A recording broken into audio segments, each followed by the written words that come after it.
I think it's very, very important to discover what is silence.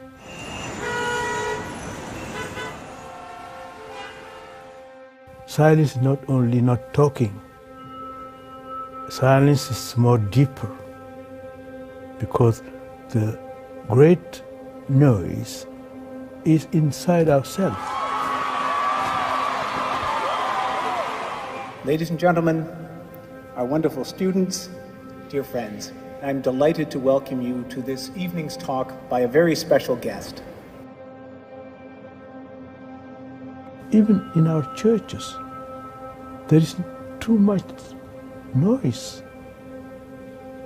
So it's not a place where we can encounter God silently.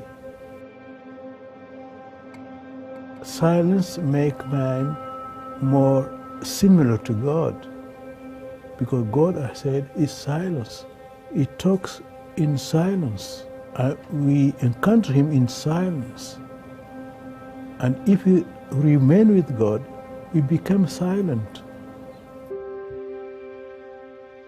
What makes the Cardinal's insights most pointed, authentic, and valuable is that they were shaped not just in the face of the indifference, skepticism, and ridicule that religious believers all too often encounter in secular society, but also in the teeth of the far more sinister and formidable opposition offered in his youth by a Marxist dictatorship in his native Guinea. I think why the Western countries today are no believers, are less believers, because they are every time talking. They know no silence, and the faith is going down.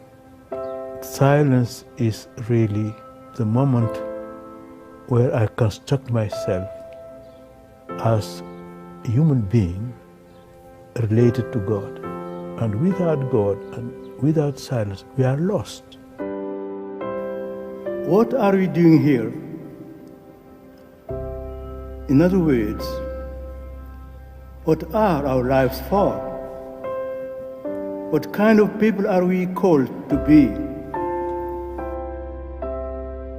The Western society seems to be lost, because when we are cut from God, we are lost. It's like a tree without roots. It's like a river without the fountains. God is our fountains.